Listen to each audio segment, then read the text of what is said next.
नमस्कार। आजको प्रेसको आजको समाचारमा स्वागत छ। म रोहित भण्डारी। सुरुमा आजका मुख्य समाचार शीर्षकहरू। आउँदो चुनावमा ओलीको पार्टीलाई पत्ता साफ गरेर देखाउने नेकपा एकीकृत समाजवादीका अध्यक्ष माधव कुमार नेपालको भनाई ओली प्रतिगामी नै भएको ठोकुवा। प्रचण्डको राजनीतिक प्रतिवेदनमाथि पूर्व प्रधानमन्त्री डाक्टर बाबुराम भट्टराईको कडा टिप्पणी, कार्यकर्ता झुक्क्याउने गरी प्रतिवेदन तयार गरेको आरोप।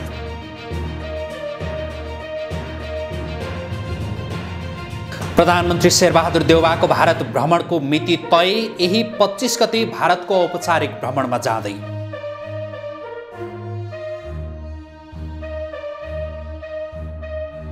माओवादीको 8औं महाधिवेशनबाट वरिष्ठ उपाध्यक्ष र महासचिव बन्नका लागि नेताहरूको दौडधोप, सर्वसम्मत नेतृत्व चयनको कसरत, चुनाव हुने सम्भावना भने कम। र सीके राउतका कार्यकर्ताहरूको आतंकले सिराहाका स्थानीय मारमा, प्रशासनद्वारा 2 दिनका लागि निषेधाज्ञा जारी।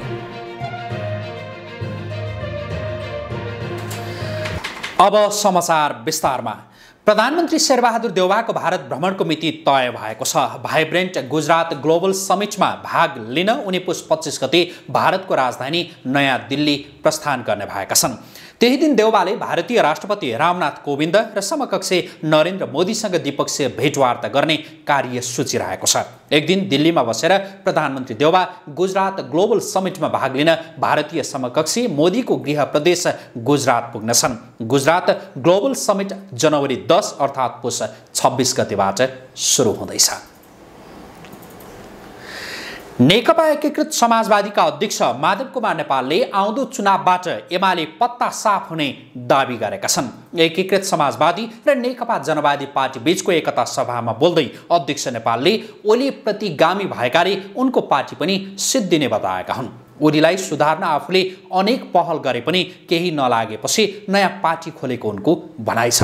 अन्तिम समयमा आफूलाई छाडेर एमालेमै बसेका नेताहरू अहिले ओलीको शैलीले हैरानी बनेको बताउँदै उनले ती नेताहरू एमालेमा आउने दावी समेत गरेका छन्। अहिले हाम्रो समाजलाई परिवर्तन गर्नु छ, समाजवादको दिशामा लानुपर्ने छ।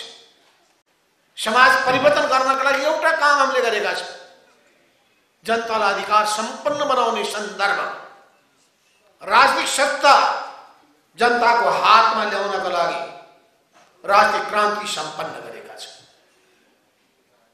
तर त्यतिले पुग्दैन। त्यो राजनीतिक सत्तामा अझै पनि निरङ्कुश प्रवृत्तिहरू हावी हुने गरेका छन्।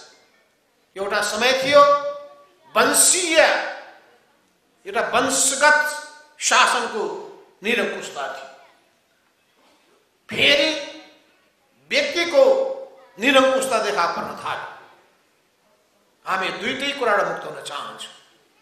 वंशको शासनको निरङ्कुशता राजतन्त्रको अन्त्यसँगै हामीले समाप्त पारेका छौँ। तर यो व्यक्तिको निरङ्कुशता, जुन व्यक्तिको कारणले तानाशाहहरू जन्मिन्छ, यी तानाशाहहरू जन्मिसकेपछि प्राप्त भएका जम्मै उपलब्धिहरू समाप्त हुने खतरा हुने गर्दछ। तर त्यसको निम्ति यो पार्टी ऊ पार्टी हुँदो रहेनछ, यो विचार त्यो विचार हुँदो रहेनछ। विचारको भर्याङ चढेर, पार्टीको भर्याङ चढेर माथि उक्लिँदा रहेछन् र त्यो पार्टी र विचारलाई दत्याइदिँदा रहेछ, कब्जा गर्दा रहेछन्, स्वार्थको साधन बनाउन खोज्दा रहेछ। त्यस्तो हुनाले त्यस्ता प्रवृत्तिका प्रतिमा जुझ्न तयार हुनुपर्छ। जनमतबाट हिटलर आएका होइन, समाजवादी पार्टीको नाममा हिटलर उदाएका होइन, समाजवादकै झण्डा बोकेका थिए त उनले। नेकपा माओवादी केन्द्रको 8औं महाधिवेशनबाट वरिष्ठ उपाध्यक्ष र महासचिव बन्नका लागि नेताहरूको दौडधोप सुरु भएको छ। राजधानीको प्रज्ञा भवनमा जारी महाधिवेशनमा वरिष्ठ उपाध्यक्षका लागि नेता नारायण काजी श्रेष्ठ र कृष्णबहादुर महराले इच्छा देखाएका छन् भने महासचिवमा अर्थमन्त्री समेत रहेका जनार्दन शर्मा, पम्फा भूषाल लगायतले इच्छा देखाएका छन्। चीनमा स्वास्थ्य प्रचारका क्रममा रहेका नेता वर्षमान पुन पनि महासचिव बन्न इच्छुक देखिएको बुझिएको छ। महाधिवेशनले पदाधिकारी सर्वसम्मत चयन गर्ने सम्भावना रहेका कारण देश बाहिर रहेका नेता पनि पदाधिकारीमा अटाउने माओवादी नेताहरूको भनाइरहेको छ। नेकपा माओवादी केन्द्रको जारी 8औं महाधिवेशनमा अध्यक्ष पुष्पकमल दाहाल प्रचण्डको राजनैतिक प्रतिवेदनमा राम कार्कीले पूरक प्रस्ताव पेश गरेका छन्। यसअघि सोमबार अध्यक्ष प्रचण्डले पेश गरेको राजनैतिक प्रतिवेदनमाथि मंगलबार कार्कीले पूरक प्रस्ताव पेश गरेका हुन्। कार्कीले संसद अवसरवाद कोर्ने मुहान भएको भन्दै पूरक प्रस्तावमा पार्टी निर्वाचन लड्ने र सरकार बनाउने गतिविधिमा बन्धक बन्न नहुने सुझाव दिएका छन्। त्यस्तै उनले पार्टीलाई अवसरवादबाट बचाउन चुनाव लड्ने र सरकार बनाउने सीमाभित्र किन बन्धक बनाउने भनेर प्रश्न गरेका छन्। उनले प्रचण्डको दस्तावेजमाथि चित्त नबुझेर फरक दस्तावेज राखेको नभई कम्युनिस्ट आन्दोलनका बारेमा जानकारी गराउन दस्तावेज राखेको जानकारी दिए। उनले आफ्नो दस्तावेजलाई पार्टीको सम्पत्तिका रूपमा राखिनुपर्ने तर्क समेत गरे। संघीयता मूल अर्थमा अझै पनि लागू हुन नसकेको विषयले आफूले पूरक प्रतिवेदनमा राखेको उनको भनाइरहेको छ। कार्कीको प्रतिवेदनमा अन्तर्राष्ट्रिय परिस्थिति, घरेलु परिस्थिति, आगामी कार्यभार, गणतन्त्र, संघीयता, समावेशी प्रजातन्त्र, उन्नत गर्नै पर्ने सैद्धान्तिक प्रश्न, तत्काल गर्नुपर्ने काम र धारणाका पक्षमा थप आधार लगायतका विषयहरू समेटिएका छन्। त्यसो हुनाले संघीयतालाई अस्टेरिटीमा लैजानु पर्यो। तल गएका जुन बजेटहरू छन् ती बजेटहरूको निगरानी गर्ने संयन्त्र बन्नु पर्यो भन्ने मेरो माग हो। सुधार्नुपर्छ। कति अब अध्यक्षले नै त्यो आफै आत्मालोचना गर्नुभएको छ नि। अध्यक्षकै दस्तावेजमा पनि त्यो आत्मालोचना छ। ओभर स्मार्ट भएर हामी अन्त खेल्न खोज्दा आफ्नो बिग्रन्छ। र तपाईँहरूले ध्यान दिनुपर्ने सबभन्दा महत्त्वपूर्ण कुरा, संसारको किनारामा रहेका भनिएका चीन र भारत अहिले कोर कन्ट्री बनेका छन्। इकोनोमिकल्ली संसारमा चाहिँ ग्लोबल इकोनोमीमाथि चाहिँ पुरै हस्तक्षेप उनीहरू गरिरहेका छन्।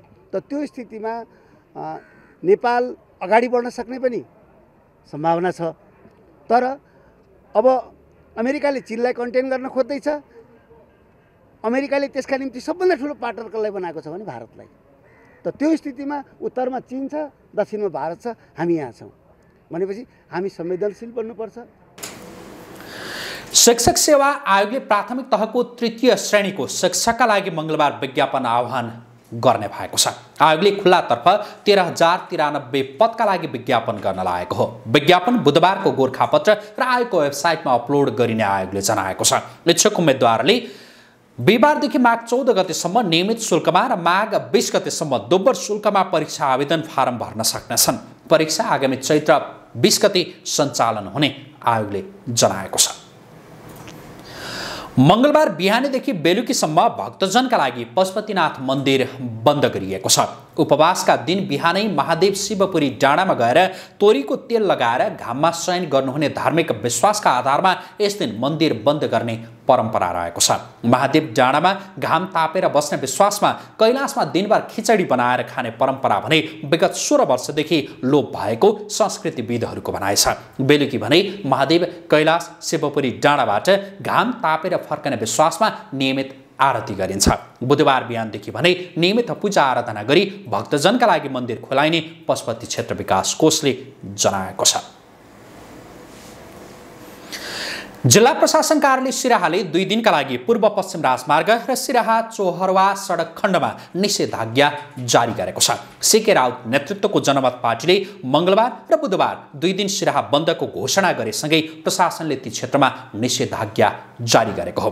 जारी विज्ञप्तिमा पुस 13 र 14 गते बिहान 5 बजेदेखि बेलुका 7 बजेसम्म पूर्वमा बलान खोलादेखि पश्चिममा कमला नदीसम्मको राष्ट्रिय लोकमार्ग र चोहरवादेखि सिराहा सडक खण्डको पीके राजमार्ग पेट्रोल पम्पसम्म 500 मिटर आसपासका क्षेत्रसम्म निषेधाज्ञा तोकिएको छ।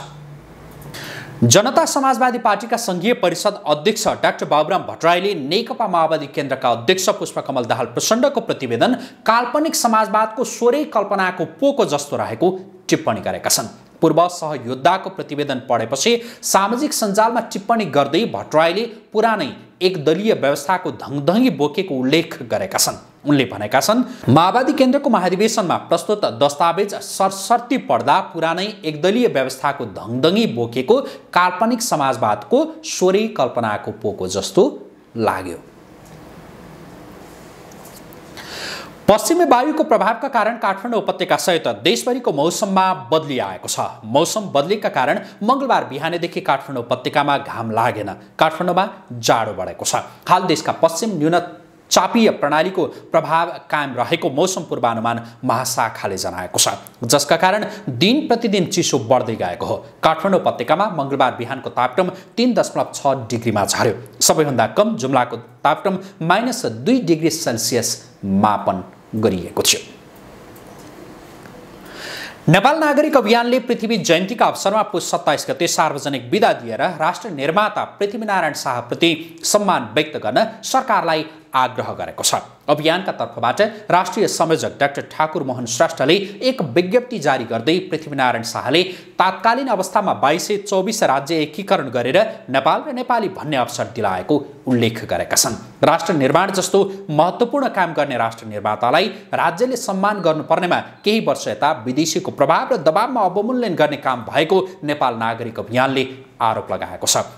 नेपाली सेनाको पछिल्लो समयको भूमिकामाथि समेत प्रश्न उठाउँदै अभियानले देशको अस्तित्व जोगाउने कुरामा सेनाले विशेष पहल कदमी लिन आवश्यक भएको जनाएको छ। नेपाल राष्ट्रिय क्रिकेट टिमका मुख्य प्रशिक्षक पुबुदु दशानायके दोस्रो कार्यकालका लागि नेपाल आएका छन्। पुबुदुलाई नेपाल क्रिकेट संघ क्यानका पदाधिकारीले स्वागत गरेका थिए। नेपाल आएपछि विमानस्थलमा सञ्चारकर्मीसँग कुरा गर्दै पुबुदुले अहिलेको क्रिकेटको अवस्था निकै फरक रहेको र यसअघि 2011मा आउने बेलाभन्दा अहिले धेरै चुनौती रहेको बताए। उनले जस्तोसुकै चुनौतीको सामना गर्न पनि आफू तयार रहेको बताए। खुल्ला आवेदनबाट छनौट भएका पुबुदुले फेरि नेपाल आउँदा निकै खुसी भएको पनि बताए। पहिले जस्तै यसपटक पनि नेपाली क्रिकेट अर्को स्तरमा पुर्याउन चाहेको भन्दै उनले त्यही अनुसार नेपालले आफूलाई परिवर्तन गर्नुपर्ने धारणा राखे। यो सँगै हामी आजको समाचारको अन्त्यमा आइपुगेका छौँ। जाँदा जाँदै मुख्य समाचार शीर्षकहरू पुनः एकपटक। आउँदो चुनावमा ओलीको पार्टीलाई पत्ता साफ गरेर देखाउने नेकपा एकीकृत समाजवादीका अध्यक्ष माधव कुमार नेपालको भनाई ओली प्रतिगामी नै भएको ठोकुवा। प्रचण्डको राजनीतिक प्रतिवेदनमाथि पूर्व प्रधानमन्त्री डाक्टर बाबुराम भट्टराईको कडा टिप्पणी, कार्यकर्ता झुक्क्याउने गरी प्रतिवेदन तयार गरेको आरोप।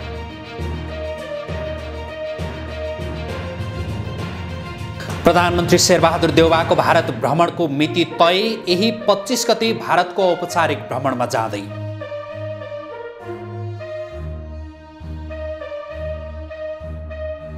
माओवादीको 8औं महाधिवेशनबाट वरिष्ठ उपाध्यक्ष र महासचिव बन्नका लागि नेताहरूको दौडधोप, सर्वसम्मत नेतृत्व चयनको कसरत, चुनाव हुने सम्भावना भने कम। र सीके राउतका कार्यकर्ताहरूको आतंकले सिराहाका स्थानीय मारमा, प्रशासनद्वारा 2 दिनका लागि निषेधाज्ञा जारी।